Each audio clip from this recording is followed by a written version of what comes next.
집에서 7시 반에 나오면 충분합니다. 사람들이 잠깐 악수하고 뭐 아침 인사를 안 해요. 아침 인사 길게 안 하니까. 그렇게 하고 오는 길에 몇십 명, 가는 길에 몇십 명. 어떨 때는 집에 갈 때 이제 시장이 있으면 시장을 일부러 들러서 가죠. 그러면 시장은 그때쯤 되면 이제 바지런한 분들이 막 문 열고 있어요. 그럼 보통 한 3분의 1 정도가 문 연 시간이거든요. 그때 인사하기 너무 좋아요. 오늘도 많이 파세요. 뭐 무슨 이제 반가워하는 분들도 악수하고 사진 찍고 이렇게 하면 한 2, 30분이면 시장이 다 통과합니다. 그러니까 그런 얘기가 나오는 거예요. 그렇게 내 집처럼 시장통을 들리니까 아침에 인사 안 한 분들도 옆집하고 다 얘기하잖아요. 아침에 누가 왔다 갔는데 뭐 몇 시에 왔다 갔다 얘기하는 거예요. 근데 그거를 막 거의 일주일에 한 번, 열흘에 한 번 오니까 옛날에 여기 지역위원장 중에 그런 사람이 없었지. 현안은 많죠. 많다면 많고 적다면 적은데 현안은 지역 발전의 열망이 굉장히 큽니다. 그 대선 때 기준으로 봐야 이제 객관적이니까 순위가 박근혜 대통령 당선될 때에 광진은 5% 졌습니다. 그때 종로는 이겼습니다. 그러니까 이렇게 보는 거예요. 정치권에서 보통 구분을 그렇게 하죠. 49개 당협이 있잖아요. 서울시에. 이걸 이제 대선 기준으로 득표율 순위로 쭉 밑에서부터 아래로 나열을 하면 그게 이제 유불리를 나누는 객관적 지표가 됩니다. 총선은 상대적인 게 있으니까 비교 대상이 잘 안 될 수 있죠. 대체적인 건 맞지만 그렇게 볼 때 광진은 자유한국당 입장에서 불리한 쪽으로 밑에서 한 대여섯 번째. 그러니까 서울 시내에서 가장 열악한 곳에 해당이 되죠. 대체적으로 지역 발전 정도하고 비례합니다. 그러니까 제일 유리한 데가 이제 아시다시피 강남, 서초, 송파순이고요. 제일 불리한 데가 관악구, 구로구. 그 위에쯤에 광진구가 있습니다. 대충 현황은 그렇고요. 그렇기 때문에 여기 주민들이 이제 그 거리에서 주로 만나는 분들이 저한테 해주시는 말씀을 광진구의 현안과 광진구에 국한된 얘기와 나라 사정에 관한 얘기로 나눠본다면 광진구에 국한된 얘기는 분구가 1995년도에 됐는데 광진구가 생긴 게 95년도. 그때 성동구가 분구가 돼서 이제 광진구가 생긴 거죠. 그때만 하더라도 광진구가 성동구보다 살기 좋은 것, 잘 사는 곳으로 분류가 됐다는 거예요. 근데 확인해 보니까 서울시에서도 그렇게 분류를 했더라고요. 당시에 서울시에 그 담당했던 행정국 공무원 이야기를 들어보니까 당시에는 분명히 광진구가 더 잘 사는 곳으로 분류가 됐어요. 근데 분구 이후에 지금 24년인가가 흘렀죠. 지금은 누구도 성동구가 더 잘 사는 곳으로 인식이 되어 있죠. 아시다시피 강남, 서초, 송파 다음에 마용성 그러잖아요. 마포, 용산, 성동. 한마디로 성동 뜨는 곳입니다. 이사 가고 싶은 곳, 살고 싶은 곳. 그렇게 분류가 되는 거죠. 그러니까 광진구 사람들은 거기에 대해서 굉장히 지금 일종의 컴플렉스라고 그럴까, 불만이라고 그럴까, 굉장한 안타까움을 갖고 계시죠. 그러니까 제가 말씀을 꺼내기 전에 먼저 말씀들을 하세요. 광진구를 빨리 성동 수준으로, 강남 수준으로 만들어달라 이렇게 말씀하시는 분은 안 계세요. 성동 수준으로는 만들어줘야 될 거 아니냐. 거기에 당신에 대한 기대를 건다. 당신이 역할을 할 수 있을 걸로 기대한다. 이런 게 대체적인 반응이고요. 그 기간 동안에 추미애 의원이 여기서 5선을 했잖아요. 공교롭게도 그 분구 시점부터 지금까지 그때 이제 열린우리당에서 공천 못 받은 한 번을 제외하고는 5번을 여기서 가장 장수한 정치인입니다. 그러니까 구청장은 벌써 그동안에 서너 번 바뀌었는데 국회의원은 그대로 유지가 되니까 모든 책임론이 추미애 의원에게 이제 초점이 가죠. 그러니까 이제 그래서 상대적인 비교가 거기서 이루어지고 있는 겁니다. 이제 나라 살림에 대해서는 뭐 다른 지역이랑 비슷해요. 특히 이제 제가 그 당원 모집 때문에 자양시장이나 노른자시장에 가서 서 있는 데가 거의 절반 이상 됩니다. 지금까지 당원 모집을 위해서 32번 했습니다. 그저께까지. 그 중에 절반 정도를 이제 시장 통해서서 했는데, 그게 힘드실 텐데 그거 왜 하셨어요? 아시다시피 지금 설명이 됐습니다만 여기 한 번도 자유한국당 혹은 그 전신 한나라당이나 새누리당 시절에 한 번도 평산된 적이 없는 곳입니다. 그러니까 조직이 일단 당협 조직이 괴멸 상태죠. 그러니까 한 번이라도 국회의원을 배출했으면 그렇게 조직이 빈약하지 않을 거예요. 여기 와봐서 깜짝 놀랐어요. 제가 전임위원장한테 물려받은 책임당원 숫자가 450명입니다. 근데 그나마 연락해보면 절반 이상 연락이 안 되거나 나 가입한 적 없다 그러거나 난 더 이상 활동 안 한다. 그러니까 대부분 당원 모집이 시의원, 구의원들을 통해서 10명씩, 20명씩 받아와라 이렇게 해서 이루어집니다. 거의 모든 당협이 그렇습니다. 그렇게 되니까 그때 자기가 써줬던 시의원, 구의원이 지금 없는 거예요. 그러니까 그분들은 사실상 자유한국당이 어떤 그 자유의 가치, 보수의 가치에 동의해서 나도 한번 대한민국을 이런 가치로 읽어보겠다고 하는 당원들이 아닌 분들이 많습니다. 그냥 이웃에 사는 구의원이 써달라고 하니까 안 써주면 민망하니까 써준 분들이 많거든요. 그러니까 그런 당 조직을 가지고 선거를 치른다는 건 불가능하죠. 그래서 이거 당원 조직부터 탄탄하게 만들어야 되겠다. 이게 기초다. 이제 이런 생각을 굉장히 절박했죠. 처음에 와서. 그게 이제 3월달 전당대회가 2월 27일 날 끝났으니까 3월 초부터 이제 쉴 틈도 없이 여기 이제 조직 재건 작업에 착수했는데 그때 파악을 해보니까 그런 지경인 거예요. 그래서 고민을 많이 했죠. 또 옛날에 하던 것처럼 시의원, 구의원들 통해서 하려고 보니까 여기 시의원이 한 명도 없어요. 구청장도 물론 민주당이고 시의원 4명이 다 민주당이고 구의원도 10명 중에 4명이 우리 당인데 그 중에서 여기 광진을은 2명 있습니다. 그러니까 이분들을 통해서 당 조직을 만든다는 게 이게 난망인 거예요.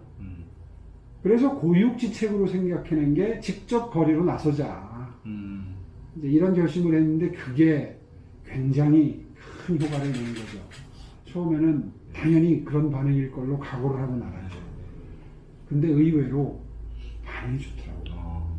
그러니까 지난 3월달, 4월달이 특히 문재인 정부에 대한 실망감이 아주 최고조에 달했을 때입니다. 그 이후에 지금 다시 또 뭐 여러 가지 정치적인 변수에서 약간 문재인 정부에 대한 평가가 지금 조금씩 올라가고 있지만 지금 뭐 일본과의 관계나 이런 게 영향을 미치고 있지만 그때만 하더라도 분위기도 좋았을 뿐더러 이제 신상품에 대한 기대감이죠. 여기에 그래도 서울시장 출신이 왔다. 이 사람은 아까 말씀드린 대로 여기 낙후된 광진, 송동에도 뒤지기 시작한 광진을 다시 일으켜 세울 수 있는 한마디로 해서 경륜을 갖춘 사람이 오지 않았느냐에 대한 기대감 이런 것들까지 이제 더해져서 굉장히 처음에 반응이 좋은 편이었어요.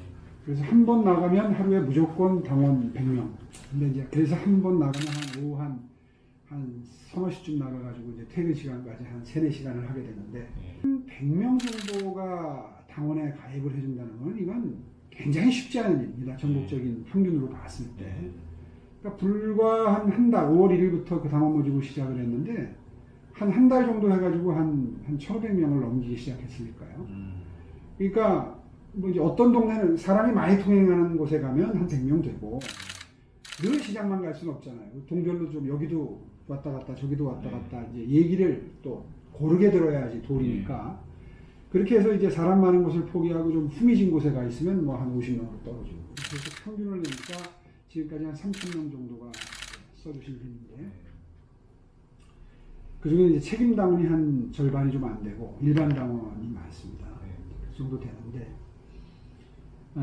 그분들이 이제 아까 말씀드린 그런 반응이 이제 그런 과정을 통해서 하루 종일 대화를 하니까 지역구민들하고 그분들께 그 당원 모집 과정에서 들었던 민심 이런 것들이 지금 가는지가 된 거죠.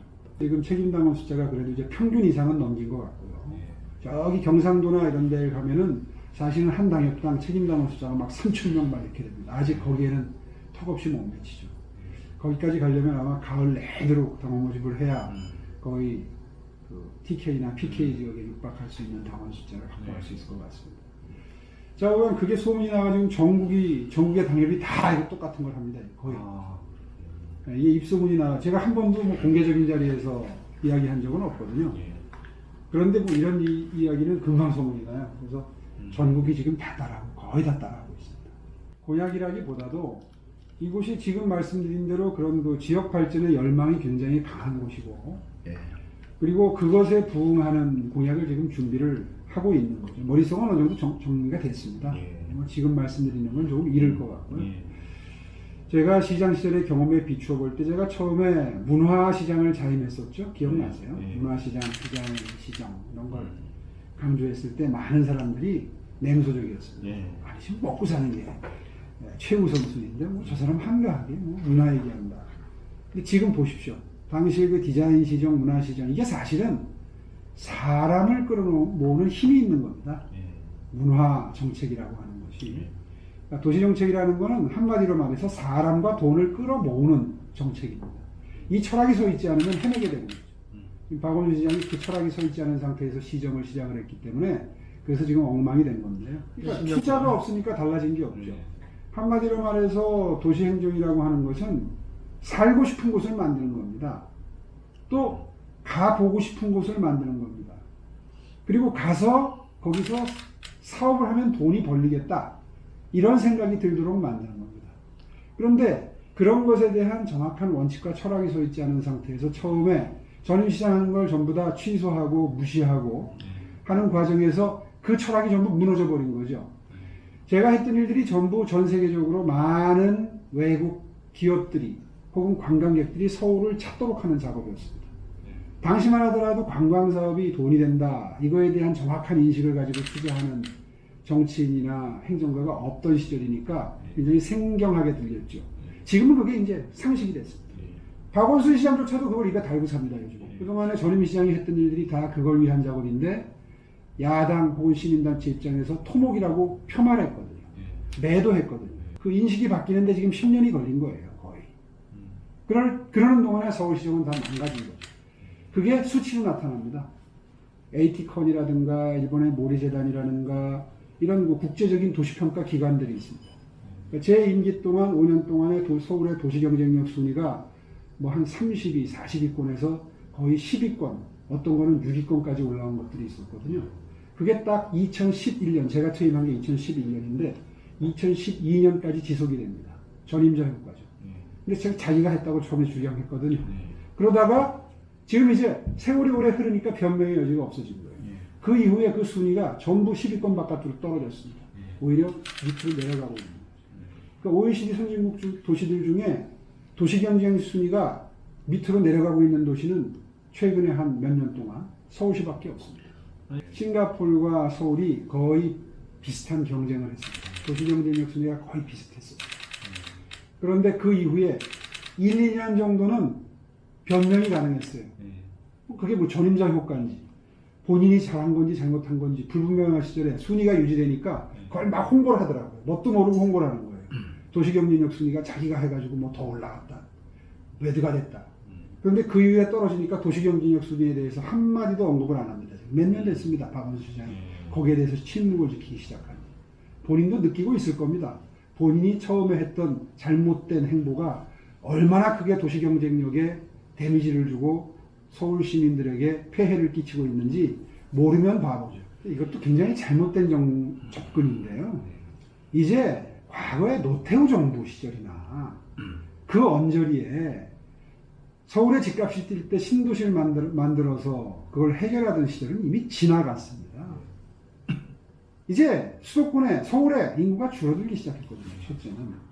그리고 강남 집값이 뛰는데 근처에 위성도시를 만들어서 해결한다는 발상은 이미 시대착오적인 발상입니다. 아직도 그 발상을 하고 있는 거예요. 이 무능하고 경험이 없는 제대로 훈련받지 못한 정권이 들어서서 잘못된 접근법을 취하고 있는 거죠. 서울에 지금 강남의 집값이 오르는 것은 오를 수밖에 없는 사정이 있는 겁니다. 그 사정은 저출산 고령사회에서 원인을 찾으면 됩니다. 저출산 고령사회가 되면서 생기는 가구의 형태의 변화, 내용의 변화를 깨달아야 됩니다. 가구 수는 늘고요. 한 가구의 평균 인원수는 줄고요. 지금 한 20년 전만 하더라도 4인 가구 기준으로 모든 정책을 세웠잖아요. 네. 그때 세워진 게 30평형 아파트들입니다. 네. 지금 이미 몇 년 전부터 1인 가구, 2인 가구를 합하면 56%, 7%를 넘어서서 아마 지금은 통계를 내면 60% 가까이 될 겁니다.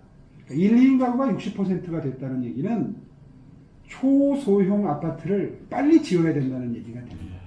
이 아파트를 빨리 지어서 공급을 하지 않으면 계속해서 수요가 공급을 앞서갈 수밖에 없고, 그러면 초소형 혹은 소형 아파트의 가격은 폭등할 수밖에 없습니다.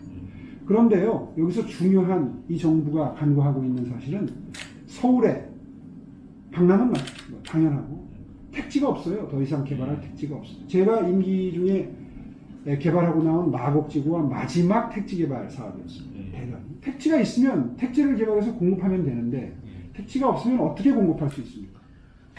기존의 주택을 허물고 그 자리에 새로 짓는 재건축, 재개발, 더 넓게는 뉴타운 사업, 이건 이제 광역 재개발 개념이죠.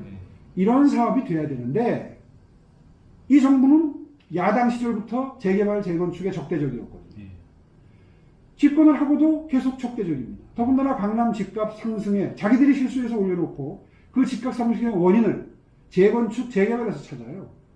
그러니까 당연히 또 안 한다고 그러죠. 더군다나 오늘부터 지금 발표해가지고 10월달부터 시행한다고 하는 분양가 상한제, 여기에 기름을 부을 겁니다. 더더군다나 재건축이 안 되거든요. 그동안 진행된 것도 다 지금 타격을 받을 겁니다. 그럼 어떻게 됩니까?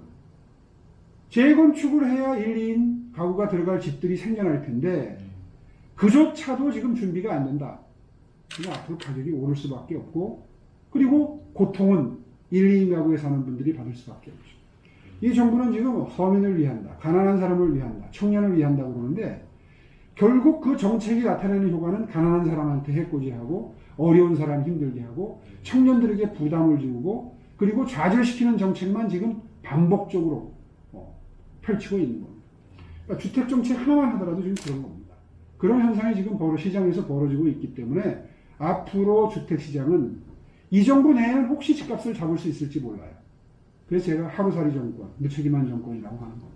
주택 정책을 10년 뒤를 바라보고 펼쳐도 부족한 판인데 10년 뒤는커녕 3, 4년 뒤에는 주택 가격이 폭등할 수 있는 정책을 펴면서도 전혀 문제의식이 없다.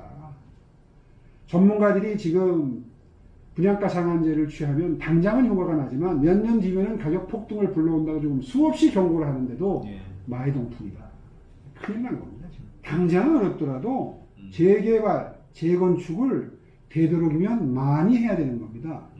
말이 나왔으니까 지금 이 정부에 대해서 정확히 각을 세우는 말씀을 좀 더 드릴게요. 도시 재생 사업이라고 하는 거를 임기 초에 공약이기도 하고 문재인 대통령이 도시 재생 사업에 50조를 투자한다고 발표를 했어요. 매년 10조를 퍼붓는다는 겁니다. 근데 그 내용을 들여다보면 무려 50조를 퍼부으면서도 도시 재생 사업이라는 게 동네별로 뭐 한 500군데를 골라가지고 돈을 나눠주고 주차장 만들고 화단 만들고 이렇게 해서 주거 환경을 개선한다는 거예요. 지금 임기가 반이 흘렀습니다. 느끼시나요? 도시 재생 사업의 효과를? 유명무실하죠. 아무도 거기에 대해서 얘기하지 않습니다. 임기 중반이 넘어가는데 지금쯤이면 성과를 포장을 해서 광고를 할 거예요. 효과가 있으면. 한마디 언급이 없습니다. 왜 그럴까요? 실패하는 중이죠. 하겠다는 데도 잘 없어요. 효과가 없으니까. 돈 가져가는 맛에, 돈 가져가서 우리 동네 얼마를 풀었습니다 하는 맛에 일부 시행되고 있습니다만 그것이 우리의 주거 환경을 얼마나 바꾸는지에 대해서 아무도 지금 언급도 없고 평가도 없습니다. 저희가 주장하는 재건축, 재개발 사업은요, 나라 돈이 들어가지 않습니다. 옛날에 택지개발할 때는 나라 돈이 투자는 됐죠, 처음에. 그러다가 결국 다 회수합니다. 땅 팔아가지고 회수하는 거예요. 토지 분양해서. 그걸 가지고 저한테 빚 많이 졌다고 그때 뒤집어 씌웠던 거죠. 그런데 그 이후에 분양을 해서 문정지구, 마곡지구 전부 돈 들어왔죠. 다 해결했죠. 예. 오히려 민간이 투자를 해서 주거를 개선하는 것이 재개발, 재건축 사업입니다. 그 과정에서 집주인은 조금 더 집을 불리고 해서 윈윈을 하는 거죠. 사업자와 토지주나 건물주가 윈윈을 하는 거죠. 근데 이걸 지금 틀어 막아놨어요. 그러면 민간이 투자해서 하는 것도 막아놓고 자기들이 하는 것은 지금 이 모양 이 꼴이고 그래서 저는 목청 높여서 주장을 하는 겁니다. 이렇게 틀어막을 것이 아니라 재개발, 재건축을 오히려 활성화해야 된다. 지금 이 중앙정부도 박원순 시장도 똑같은 길을 가고 있습니다. 박원순 시장 처음에 들어와가지고 제가 제 이전부터 지정되어 있던 재개발 뉴타운 지구를 전부 해제를 했거든요. 무슨 뭐 동네 주민 의견을 듣는다 이런 모양새를 갖춰가지고 전부 해제해버렸어요. 진행되는 것까지 전부 가로막아 버린 거죠. 그렇게 해서 서울은 정치 상태에 돌입을 한 겁니다. 바뀌지 않습니다. 서울시의 모습이 이제. 근데 그 잘못된 정책을 문재인 정부가 그대로 임기 초에 답습을 했습니다. 공부한 적이 없죠. 문재인 대통령이 도시개발에 대해서, 주택 문제에 대해서 공부할 기회가 없었던 건 인정을 합니다. 이해를 합니다.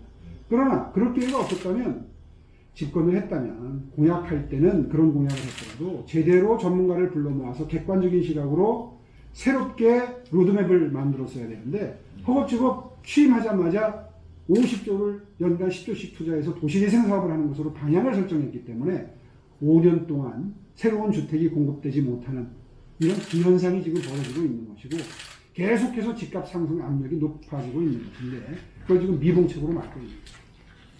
지금 이제 최근 들어서 불과 한 열흘 보름 사이에 북한의 단거리 미사일, 방사포 이런 도발이 지금 거의 아침 인사격이 됩니다. 아침에 눈 뜨면 오늘 아침에도 쏘았다 하는 뉴스가 조간신문이 쫓아가지 못할 정도로 이런 일이 반복되고 있습니다. 제가 보는 관점에서 말씀을 드리면, 저는 이것이 우리들이 미리 예견했던 이른바 보수 정당이, 보수 우파가 예견했던 일이 이제 실현되고 있는, 현실화되고 있는, 우려가 현실화되고 있는 그 장면을 지금 보고 계시는 거다. 핵의 기정사실화. 저는 그렇게 개념을 정의합니다. 핵의 기정사실화 작업에 한 보 예정대로 김정은 본인이 예정했던 스텝에서 조금도 차질이 없이 한 스텝 한 스텝 밟아 나가고 있는 중이다. 김정은 입장에서 보면 그 한 스텝 한 스텝, 일보 한 단계 한 단계 밟아 나가는데, 문재인이라고 하는 남쪽의 대통령과 김정은 입장에서 말하는 겁니다. 용어를. 트럼프라고 하는 미국 대통령이 조연으로 등장한 거에 불과합니다. 표현이 굉장히 조심스러워서 제가 북한 입장에서 라는 걸 강조하는 겁니다. 무슨 얘기냐면요. 북한은, 김정은은 2018년도에 뭐하고 2019년도에 뭐하고 2020년도에 뭐하는지 이미 다 로드맵이 만들어져 있어요. 그걸 그대로 읽어볼 수 있는 책이 태영호 공사가 지은 그 책을 보면요, 로드맵이 다 나와 있어요. 그 책이 벌써 나온 지가 한 3년 됐죠. 2018년도, 2019년도는 대한민국에 어떤 정권이 들었든 간에 북한 핵이 기정사실화 되기 위한 한 보 기정사실화를 위한 해입니다. 그래서 핵 보유국을 선언했죠, 작년에. 2019년도는 이제 전 세계가 북한을 핵 보유국으로 인정하도록 하는 해입니다. 그 작업을 지금 하나하나 하고 있는 거예요. 그러니까 다시 말해서 이제 실전에 핵을 배치하는 것이 작년 중에 시작이 돼서 올해까지 거의 이제 마무리가 됩니다. 그리고 국제사회가 명실국이 북한을 핵 보유국으로 봐주기를 바라는 걸 만드는 작업이 지금 시작이 된 겁니다. 핵을 가진 국가는 어떤 행태를 보입니까? 지금 하는 행동이 그 행동이에요. 핵을 뒤에 놓고 끊임없이 적성국가에 대해서 공갈치는 겁니다. 이게 핵 보유국의 특성이에요. 인정을 안 해? 우리가 핵 보유국이라는 거 인정을 안 해? 우리한테 핵을 폐기하라고? 우리가 핵을 갖고 있는 너희보다 군사력으로 우위에 있는, 압도적인 우위에 있는 나라야. 우리한테 핵을 포기하라고? 택도 없는 소리 하지 마라는 메시지를 매일 아침 보내고 있는 겁니다. 전 세계를 향해서. 그게 우리는 우리식으로 해석을 하죠. 한미 지휘소 훈련, 이름도 바뀌었습니다만, 한미 군사 훈련이 시작이 되니까 거기에 대해서 대응하는 거라고요. 명분은 그렇게 만들죠.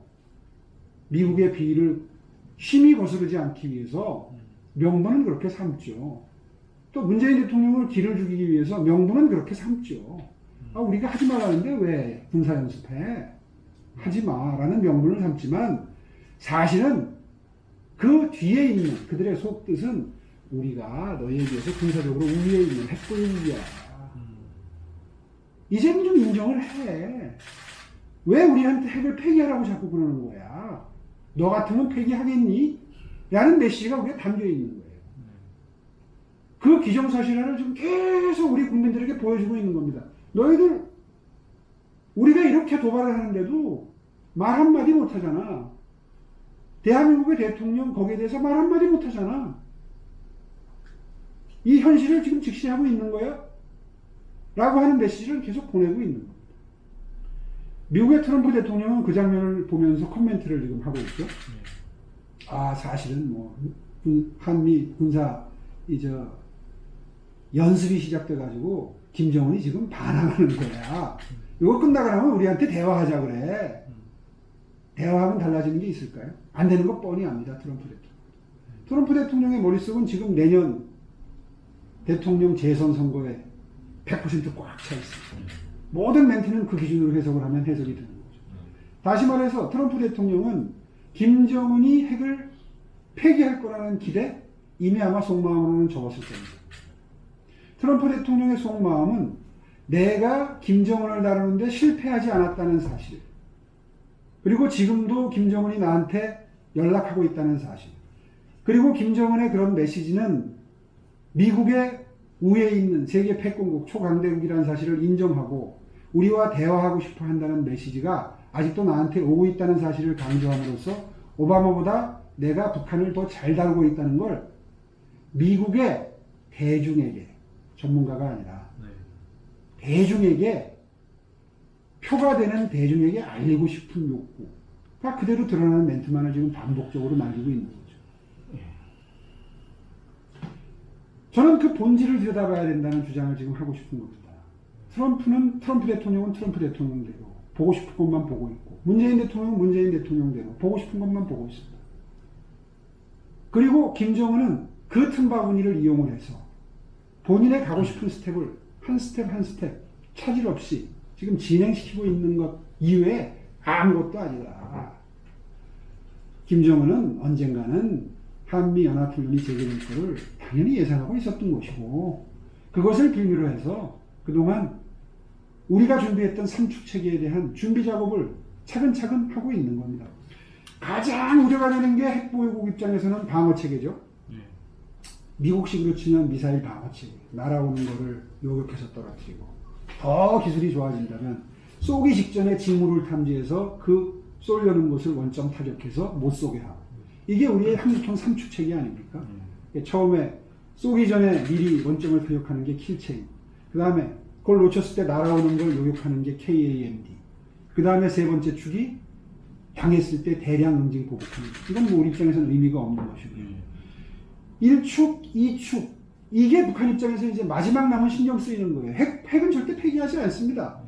그런데 이게 핵미사일이 날아갈 때 미리 타격당한다든가 날아가는 게 요격되면 효과가 없는 거니까, 또 꼭 핵미사일이 아니더라도 재래식 무기인 무슨 각종 미사일들, 그 다음에 방사포, 이런 것들이 날아가는 도중에 요격되는 것, 이것이 이제 마지막 남은 숙제였는데, 그게 우리가 세운 삼축체계고, 그것이 2020년까지 완공을 목표로 진행이 되고 있잖아요. 물론 또 냉정하게 평가를 한다면 이것이 성공할 확률은 거의 희박합니다. 지금의 우리의 기술 수준이 거기에 도달하지도 못할 뿐더러 무려 60조에 달하는 국방 예산을, 한 해 국방 예산을 40조 쓰는 나라, 올해 아마 내년도에는 한 50조까지 올라갈 조짐이 보이는데, 한 40조 쓰는 나라에서 대부분이 육해공군 우리 장병들 의식주에 들어가고 50% 이상이 들어가고, 또 다른 무기들 유지관리하는 데도 돈 들어가고, 그러면 어떻게 국방예산에서 쥐어짜가지고 매년 10조 내기가 힘든데, 이걸 60조를 투입해가지고 2020년까지 3축 체계를 완성한다. 이게 우리의 목표인데, 정말 어렵고 한국의 서울 근방에 떨어지는데 몇 분 걸린다고 그걸 날아오는 걸 요격하겠습니까? 근데 그나마도 지금 북한은 용납하지 않겠다는 거예요. 압도적 우위를 유지하겠다는 거예요. 재래식 무기에서. 그래서 지금 날아오는 것들이 그 실험 중이라는 거 아닙니까? 불규칙하게 날아온다든가, 높이 뜨지 않아서 요격의 기회를 안 준다든가, 더 속도가 빨라진다든가, 계속해서 개량형이 지금 방사포도 대구경 방사포가 나오고 이스칸데르가 지금 등장을 해서 지금 미국이 최근에 실험한 그런 시스템이 지금 미국에서 북한에 의해서 실험이 된다는 거예요. 다시 말해서 결론적으로 얘기하면 우리의 삼축 체계를 준비도 하기 전에 무력화시키는 실험을 지금 최근 열흘 동안에 북한은 반복적으로 하면서 과시하고 있는 겁니다. 꿈도 꾸지 마라. 군사력에 관한 한 너희들이 지금 경제력을 바탕으로 해서 우리보다 군사력의 우위를 점한다. 전 세계 10위권의 국방력이라고 자랑을 하는데 핵 이후에 우리에게 감히 국방력으로 대적할 수 있는 수준은 못 된다는 사실을 인정하고 이제는 좀 무릎을 꿇어라 라고 하는 메시지를 지금 반복적으로 발신하고 있는 거죠. 그게 모겐소가 얘기한 핵 보유국의 상대방 국가가 선택지가 두 가지밖에 없다. 무릎 꿇든지 핵으로 얻어 터지든지 둘 중에 하나다. 그 이야기를 지금 김정은은 계속 하고 싶은 겁니다. 국제사회에 대해서. 근데 그걸 우리나라 언론이나 전문가들은 자꾸 뭐 해석을 분분하게 해요. 뭐 우리가 한미 연습을 군사 연습을 시작해서 한다. 무슨 뭐 더군다나 이 문재인 정부의 그 외교안보 수영 뭐 이 헤드쿼터라고 하는 사람들은 모여 앉아가지고 저게 앞으로 대화에 나오려는 조짐이다. 무슨 뭐 재래식 전력을 확보를 한 상태에서 핵을 폐기하려는 전 단계다. 이런 잠꼬대 같은 소리를 지금 하고 있는 거죠. 미국의 책임 있는 당국자가 한 이야기는 아니죠. 네. 이 미국의 국방대인가요? 네. 일부 뭐 전문가들이 많다 보니까 일부에서 미국에도 이제 북한의 핵 폐기는 물 건너 갔다고 보는 사람들 숫자가 늘어나고 있다는 증거입니다. 제가 한 4, 5년 전부터 핵 보유를 주장을 하기 시작했죠. 핵 개발할 수 있는 능력도 있고 그리고 충분히 국제사회의 제재를 원천 봉쇄하기는 쉽지 않을 겁니다. 그러나 일각에서 우려하는 것처럼 그걸 극복하기가 이렇게 어려운 것만은 아니다. 우리의 경제력이. 실제로 세계의 경제가 다 거미줄처럼 네트워킹 되어 있기 때문에 얽혀 있기 때문에 한국의 경제 제재를 가하면 그에 상응하는 불편이나 피해가 이웃국가 일본이나 중국을 비롯해서 전 세계로 번져갈 수밖에 없다. 우리의 경제력이 아직은 중국만큼은 아니지만 그런 국제적인 파급력이 아직은 할 수 있을 때 해야 된다. 이제 이런 이야기를 지금 몇 년째 하고 다니는데요. 이제 그런 같은 맥락에서 저는 그 해석을 그렇게 합니다. 미국에서 핵 공유에 관한 이야기가 나온다는 것은 어제 오늘의 이야기가 아니에요. 심지어는 살아있는 외교의 산 증인이자 미국의 지금 트럼프에게도 영향을 미치는 키신저조차도 한국의 핵 개발 이야기를 2, 3년 전부터 했어요. 한국이 왜 가만히 있지? 한국이 북한에서 핵을 개발했는데 그것이 기정사실화 되어가고 있는데 북한의 핵을 폐기하기 위해서는 한국에서 핵을 개발하고 혹은 전술핵이라도 갖다 놓고 그리고 북과 같이 폐기하자라고 논의하는 게 가장 좋은 방법인데 저 바보들이 왜 그런 얘기를 안 하지라고 생각하는 이건 우리 입장에서는 북한의 폐기를 위한 수단이지만 미국은 거기에 관심이 있는 것이 아니죠. 중국의 군사력 견제에 있는 것이죠. 몇 년 전에 중국의 군체계가 다 개편이 됐죠. 뭐 중부 정부, 그다음에 동서남북 전구로 개편이 됐는데 북부 정부의 화력을 한번 들여다보면 잠이 안 올 정도로 막강합니다. 78, 79, 80 집단군의 하나하나의 군사력을 보면 사실은 북한의 핵은 장난감이에요. 실제로 최근에 러시아제 사드, 우리로 치면 사드죠. 다시 말해서 S-400 시리즈가 지금 3차례에 걸쳐서 중국에 도입이 됐습니다. 이것이 지금 대만 쪽에도 가 있고 이쪽 동북 삼성 쪽에도 와 있습니다. 이건 분명히 한반도와 일본 그리고 멀게는 괌을 겨냥하고 있는 겁니다. 러시아제가 이렇게 들어가서 배치가 되고 있는 것을 우리는 간과하면 안 됩니다. 실제로 우리는 지금 최대 현안이 북한 핵이지만 100%를 양보해서 우리가 성공을 해가지고 북한 핵을 폐기시켰다 쳐도 우리에겐 핵 반드시 필요합니다. 왜냐하면 북부전구에 배치되어 있는 중국의 군사력이 우리의 군사력을 압도하고 있기 때문입니다. 더군다나 미국도 거기에 초점이 맞춰져 있는 거죠. 그래서 이해관계가 합치할 수 있는 부분이 있습니다.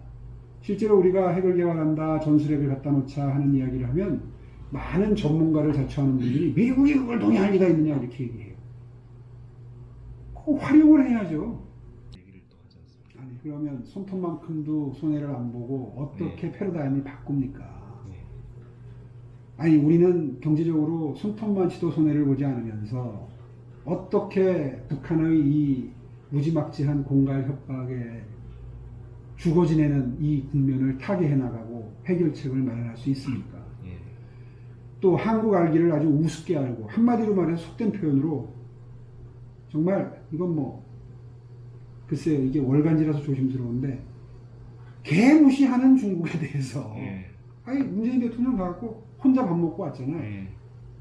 한국이라는 나라를 그리고 문재인 대통령을 이렇게 정말 무시하는 그런 중국에 대해서 국격을 회복하려면 이른바 자존감을 회복하려면 어떻게 손톱만치의 위험부담도 없이 경제적인 손실 없이 그런 반열에 올라가겠다는 말입니까? 한 번은 겪어야 될 일이죠. 그거를 어떻게 피해를 최소화하고 손실을 최소화하면서 이루어내느냐가 외교고 국방이고 안보인 것이죠. 정부에는 바랄 게 없죠. 왜냐하면 스스로 그 선택지를 다 좁혀놨어요. 우린 절대로 핵 개발하지 않는다. 우린 절대로 전술핵 재배치에 대해서는 논의조차 하지 않는다. 금기시하죠. 그리고 우리가 이런 얘기하면 정신 나갔다고 그럽니다. 민주당 의원들이. 제가 이런 얘기를 하는 것도 자유한국당에서 핵 무장에 대해서 뭐 그저께 세미나를 했죠. 거기에서 그런 이야기들이 이제 많이 나왔어요. 전당대회까지만 하더라도 우리의 핵 개발에 대해서 아이 무슨 실현 불가능한 얘기입니까? 이야기를 하던 황교안 대표도 최근 들어 생각이 바뀌었어요. 대표되고 한 달도 안 돼가지고 그거 오세훈 전 시장이 했던 얘기가 맞는 것 같다 하는 스탠스로 지금 바뀌었어요. 아마 조만간 당론으로 채택할 조짐이 보입니다. 근데 민주당은 거기에 대해서 지금 거품을 물죠. 아니 지금 이 평화가 왔는데 자기들이 구걸해서 얻은 이 평화를 평화라고 합니다. 그 사람. 평화가 왔는데 아니 이제 와서 무슨 뭐 핵개발 얘기를 하느냐 이런 국면에 정신 나갔다 이거죠. 보고 싶은 것만 보는 겁니다. 핵개발 카드를 이제 안 쓸 수 없습니다. 왜냐하면 이미 이것저것 다 해봤지 않습니까? 구걸도 해보고 협상도 해보고 그리고 만나서 무슨 뭐 사진도 찍어보고 이제 나머지 한 단계 남은 게 있다면 김정은이 서울 답방하는 겁니다. 이제 그 이벤트 하나 정도 남았습니다. 예상 가능하고 그리고 각오하고 있습니다. 내려올 거예요. 내려왔다가 가면 이제 백약이 뭐라는 걸 알게 될 겁니다. 내려오더라도 절대로 핵폐기라는 선물을 갖고 내려오진 않을 테니까요. 일각에서는 뭐 방남을 반대한다 그러는데 저는 그럴 필요 없다고 봅니다. 왔다가도 달라질 게 아무것도 없으니까요. 그렇게 해서 문재인 정권 하고 싶은 거 다 하도록 한 다음에는 사실은 할 말이 입이 10개라도 없을 것 같아요. 그 상태가 되면 우리 국민들 사이에서 이제는 안 되겠다. 다 해봤다. 대화도 해보고 다 해봤다. 이제 방법이 없다. 우리가 핵을 가지는 것 이외에는 해결책, 타개책이 없다라는 여론이 자연히 형성되지 않을까 하는 기대를 합니다. 대한 세력으로서의 신뢰감을 황교안호 출범 이후에 만들어내지 못한 거죠. 그분의 장점이라면 안정감입니다. 오랜 동안 공직 생활을 거쳐서 만들어진 경륜에서 우러나오는 신뢰감. 그것이 정치권에 들어와서 자유한국당의 변화된 기대감으로 승화된다면 아마 안착할 수 있었겠죠. 그런데 그 작업에 실패하고 있다는 조짐이 평가가 이제 나오기 시작한 거죠. 행정가로서의 신뢰감이 정치인으로서의 신뢰감으로 전이되지 않았다. 라고 하는 실망감. 이것이 이제 투사되면서 지지율의 하락으로 나타나고 있다. 저는 그렇게 생각하고요. 첫째는. 두 번째는 제가 전당대회 때부터 주장을 했던 것처럼 중도의 표심을 얻어야 되는데 예. 중도로부터 지지를 얻어야 지지율이 상승하는데 예. 제가 누차 강조했던 것처럼 황교안 대표가 되면 황교안 후보가 대표가 되면 보수의 정체성 강화에는 도움이 될지 모르지만 중원으로서의 외연 확장은 한계에 부딪힐 것이다 예. 라고 하는 게 제 주장이었잖아요. 예. 그것이 그대로 지금 그 현상이 예측했던 대로 현실화되고 나타나고 있는 것이죠. 지금 황교안 대표는 애쓰고 있잖아요. 예. 노력하잖아요. 네. 하루도 안 쉽니다 지금. 예. 노력을 안 하는 거 아니에요. 예. 그분은 머릿속에는 청년으로 진격한다, 여성으로 진격한다, 목표는 뚜렷해요. 예. 그걸 몰라서 안 하는 게 아닙니다. 그런데 내려오는 지침을 보면 공무원식으로 접근을 하고 있어요. 뭐 청년 당원을 몇 명 확보해서 뭐 보고해라. 뭐 여성 당원을 몇 명 뭐 해가지고 여성 페스티벌에 보내다. 공무원식이죠.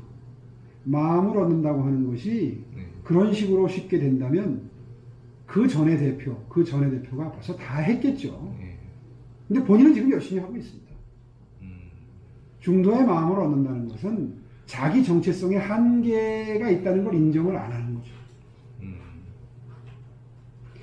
지금도 자유한국당 내에는 보수의 정체성을 강화해야 내년 총선에서 이긴다고 주장하는 사람들이 아직도 있습니다. 아직도 있어요. 그런 사람들에게 둘러싸여 있어요. 한번 보세요. 둘러싸고 있는 면면이 어떤 분들인지를 한번 보세요. 그러니 거기서 무슨 해법이 나오고 있어요. 그러니까 보수 정체성의 강화가 내년 선거 승리의 가장 중요한 요체다. 이런 생각이 가슴속에 들어있는 한 해법은 나오지 않습니다.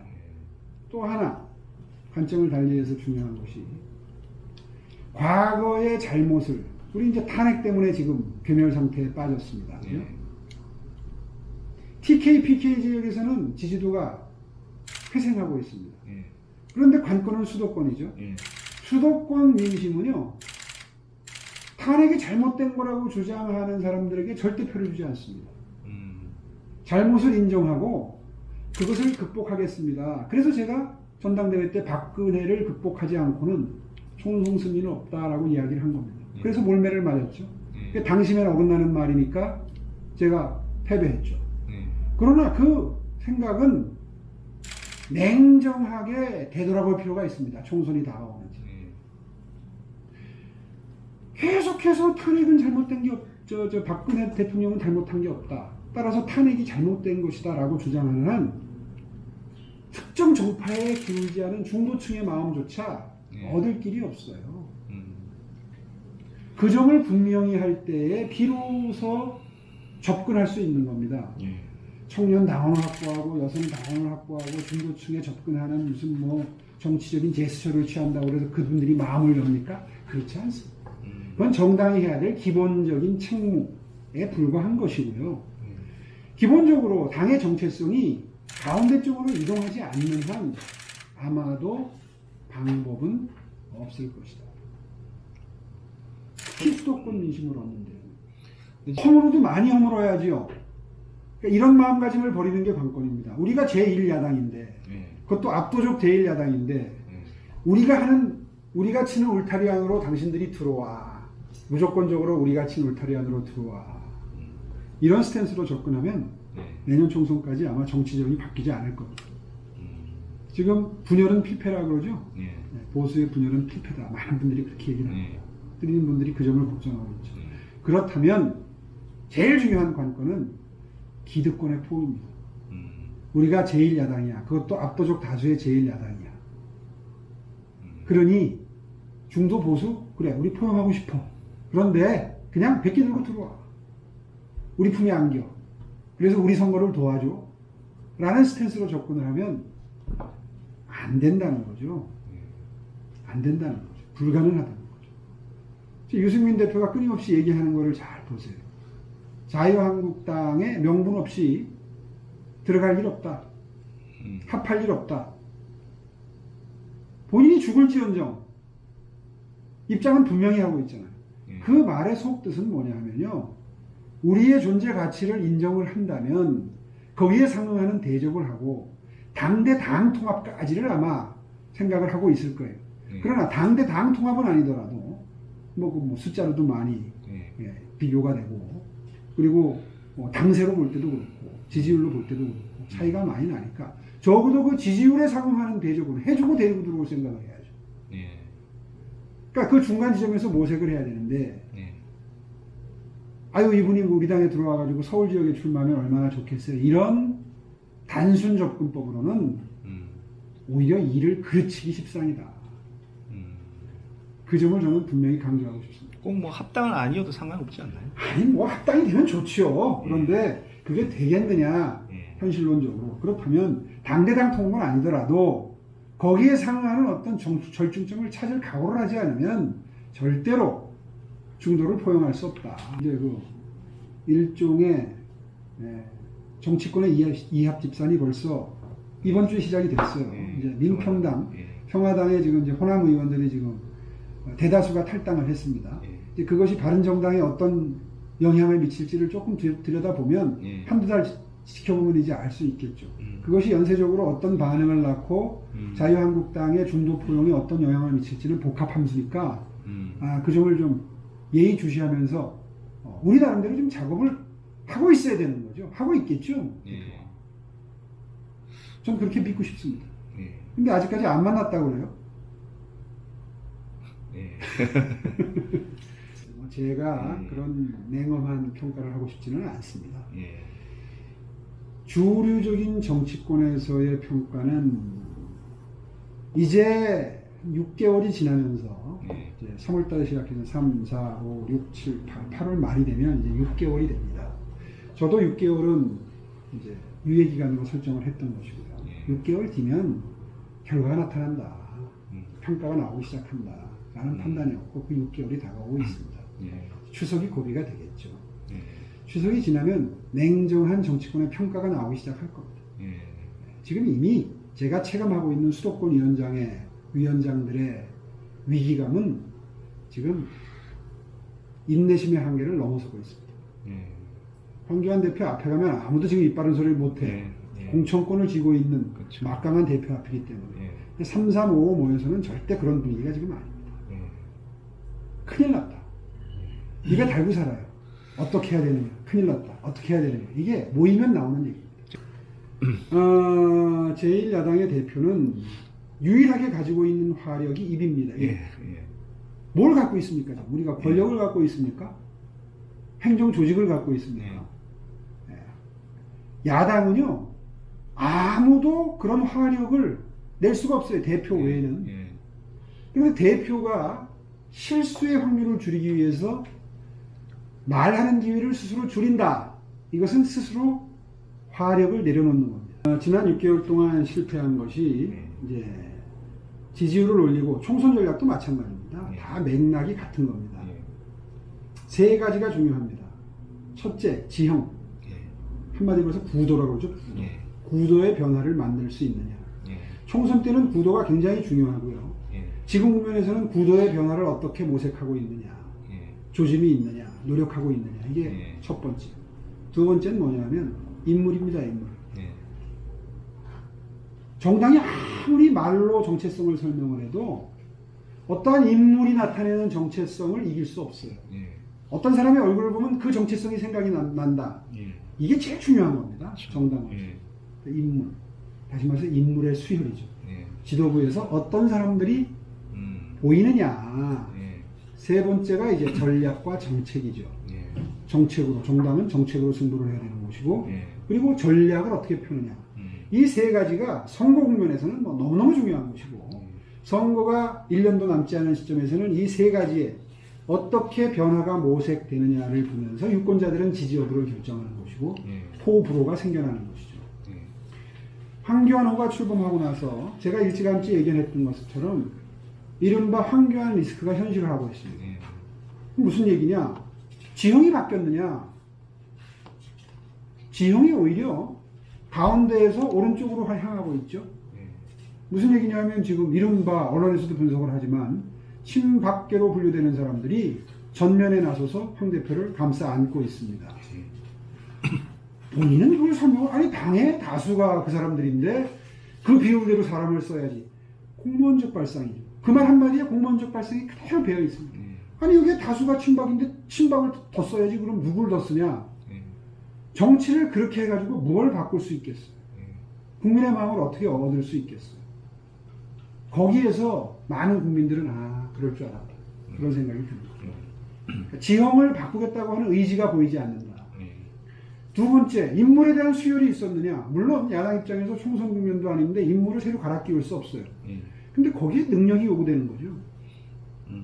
인물이 바뀐 적이 없어요. 세 번째, 대안을 국민의 머릿속에 각인될 수 있을 정도로 대안을 제시한 적이 없어요. 문재인 정부의 실정이나 민주당의 실정을 지적하기도 사실 바빴으니까요. 대안을 지적할 필요도 없었거든요. 워낙 많은 실정을 해주니까. 그러나 그게 자유한국당에는 독약이 됐습니다. 이 세 가지를 지금 아무것도 하지 못했어요. 더군다나 전략적으로 뭘 했습니까? 문재인 정부의 실정을 극명하게 드러내기 위해서, 그리고 우리의 대안을 제시하기 위해서 어떤 전략적 접근을 했습니까? 여당이 파놓은, 문재인 대통령이 딱 파놓은 프레임에 빠져가지고 무슨 뭐 패스트트랙 반대 여기에 빠져가지고 호적된 것 이외에 무엇을 우리가 전략적으로 주도했습니까? 무엇으로 프레임을 바꿨습니까? 우리의 프레임으로 저쪽을 끌어들인 게 뭐가 있습니까? 이런 관점에서 생각해보면 전략도 정책도 구도의 변화도 인물의 변화도 없었다. 그러니까 기대감이 실망감으로 바뀌게 되는 거죠. 그건 박근혜 대통령의 애국심을 믿을 수밖에 없습니다. 많은 분들이 지금 우려하고 있어요. 보수 분열 뭐 이렇게 보수 분열을 획책하기 위해서 박근혜 대통령을 품을 것이다. 박근혜 대통령의 정치적 영향력을 복원시킬 것이다. 어떤 형태가 됐든 그게 뭐 석방이 됐든 사면이 됐든 어떤 형식으로든 박근혜 대통령의 정치력을 복원해냄으로써 보수 분열을 야기하고 그것으로 총선 필승을 노릴 것이다 라고 하는 음모론이 지금 시중에 공공연하게 퍼져 있죠. 저는 그 부분에 대해 생각이 미칠 때마다 그런 생각을 합니다. 박근혜 대통령의 정치 인생에서 마지막 기로에 설 것이다. 그분이 애국자로 알려져 있잖아요. 그분의 애국심이 과연 어떤 형태로 나타날지를 지켜보는 수밖에 없다고 그러죠. 지켜보는. 어떤 의미에서는 무서운 얘기죠. 뭘까? 자유한국당이 원하는 것이 아니라 보수 대한민국의 미래를 걱정하는 우파 국민들의 바람이 담겨 있는 희망이죠. 모양상으로는 이 강제징용 판결이 계기가 됐는데 그렇다면 알겠어요. 진보 진영이 어떤 논리를 가지고 이 사안을 어떻게 보는지를 우리가 다 알고 있으니까. 그렇다면 일본이 반발할 거를 예상을 했었어야죠. 아니 어느 주권 국가가 이미 협정을 맺어가지고 일단락 지었다고 양국 간에 수십 년 동안 지켜져온 원칙이 있는데 어느 날 갑자기 등장한 좌파 정권이 이 문제 제기를 했을 때 혹은 대법원 판결에서 이게 문제가 됐을 때 가만히 넘어가리라고는 예상을 하면 안 되는 거죠. 여기에 일단 무책임과 직무유기가 있다. 이 점에 대해서는 분명히 짚고 넘어가야 됩니다. 지금 지지율이 문재인 대통령이 이 한일 갈등 국면에서 오히려 조금 회복되고 있다는 거를 가지고 위안을 삼으면 안 되는 것이 우리 국민들의 깊은 고민이 담겨 있는 거예요. 그 지지율에는. 외국과 뭔가 갈등 국면에, 특히 일본과 갈등 국면에 있을 때 우리 지도자를 세워줘야 된다. 그래야 여기에 힘이 붙고 그 갈등명을 극복할 수 있는 에너지가 생긴다고 하는 국민들의 깊은 이해심과 전략적 판단이 거기에 깔려 있는 것이지 결코 지금 이렇게 한일 관계를 갈등 국면으로 몰아넣은 것을 잘했다고 박수치는 게 아니거든요. 이걸 구분할 줄 알아야 된다. 그런데 이 정부는 충분한 사전 시그널들이 있고 조짐이 있었음에도 불구하고 준비하는데 게을렀다. 애써 무시했다. 하는 책임론으로부터 앞으로 벗어나기 힘들 겁니다. 이 갈등이 이제 어느 정도 정리가 된다든가 장기화되게 되면 국민적 평가가 냉정해지기 시작할 겁니다. 그러니까 이 지지율에 대해서 일희일비한다고 하는 특히 민주연구원의 평가는 참으로 단견이다. 눈앞에 총선밖에 없는 이들의 이 행태가 그대로 드러나는 분석 보고서였는데요. 여하튼 간에 그 보고서를 굳이 언급하지 않더라도 참으로 잘못된 상황인식을 가지고 있다. 국제관계에서 절대로 완승이라는 건 있을 수 없다라는 것을 안다면, 그리고 그런 것을 체화하고 있는 외교안보 라인이 적어도 한두 명이라도 있었다면 지금과 같은 이런 한일이 전부 윈윈이 아닌 루즈 게임에 돌입하는 이런 일이 생겼겠느냐. 이 점에 대해서 문재인 정부는 분명히 고민을 하고 반성을 해야 됩니다. 일본을 깊이 연구하고 그리고 준비해야 됩니다. 앞으로 뭐 100일 정도의 5번의 고비가 있다 그래요. 지소미아 뭐 연장 문제부터 시작해서 무슨 유엔 총회 무슨 뭐 이런 것들이 지금 줄줄이 기다리고 있다. 일왕즉위식 뭐 이런 것들이 줄줄이 기다리고 있다. 이 국면에서 또다시 똑같은 실수를 반복하지 않으면 일본을 철저히 연구하고 그리고 그 연구 결과를 바탕으로 해서 신중하고 깊이 있는 대책을 확실한 로드맵을 갖지 않으면 계속해서 실수가 누적될 수 있다. 임진왜란 이후에 1712년도에 조선의 사신단이 오사카를 방문을 했을 때 오사카 난전에서 징비록을 쌓아놓고 파는 것을 본 적이 있다고 해요. 우리도 사실은 징비록이 최근에 재조명이 되는 상황입니다. 사실 임진왜란 이후에 징비록이라는 것이 만들어지고 그것이 후세에게 어떤 귀감이 될 수 있도록 한다라고 하는 것이 우리 사회에서 화제가 된 지 얼마 되지 않았습니다. 임진왜란 때까지 사실은 임진왜란 이후에 지금 일제 강제 합병에 이르기까지 한 번도 우리가 그런 걸 가지고 제대로 된 준비, 일본에 대한 준비를 해본 적이 없는 나라죠. 근데 일본은 그 시절에 이미 징비록을 쌓아놓고 시중에서 팔리고 있더라. 한국을 연구하고 있었던 거죠. 문재인 정부는 일본의 이런 무서운 사전 준비 작업을 알아야 됩니다. 한마디로 말해서 너무 방심했기 때문에 이번에 불시에 급소를 맞은 셈이 된 거예요. 지금 영향을 미칠 수 있는 게 손 한 줌이다? 그런 식으로 정신승리할 것이 아니라 일본을 깊이 있게 연구하고 그리고 일본에서 흘러나오는 정보를 바탕으로 해서 일본이 어떤 로드맵을 가지고 우리에게 이번 기회에 그동안 밀려 있었던 숙제를 이번 기회에 해결하고자 하는 아베 정부의 속마음을 읽고 거기에 어떻게 신모 원료의 마음으로 대처를 하느냐에 따라서 앞으로 국익이 크게 손상될 수도 있고 오히려 전화회복의 계기가 될 수 있다. 특히나 지금 문재인 대통령이 중국과 러시아에 대해서 이렇게 홀대를 당한 이게 자연스럽게 이제 러시아, 중국의 비행기들이 우리 영공을 침범하고 유린한 것과 연관이 되는데요. 문재인 정부가 지금 이런 일을 사실은 자초했다고 보아도 과언이 아닙니다. 지금 애써서 중국과 러시아의 비행기들이 카디즈와 우리 영공을 정말 그야말로 유린하고 갔는데도 아이 뭐 그건 뭐 실수지 뭐 그게 무슨 대단한 변화냐 이렇게 애써 무시하는 이 정부는 특색이 모든 게 정신승리예요. 문제가 있어도 무시해버리는 거예요. 저는 그렇게 보지 않습니다. 아주 심각한 하나의 변화의 조짐이다. 이게 왜 심각한 변화의 조짐이냐? 문재인 정부가 지나치게 중국에 밀착하고 북한을 맹신하는 오로지 북한만 바라보는 제스처를 취하는 것이 하나 바탕에 있고요. 두 번째는 미국과의 동맹관계가 드디어 균열이 생겼다라고 하는 국제적인 평가, 예의주시하고 있죠. 중국과 러시아, 일본은 예의주시하고 있습니다. 그것을.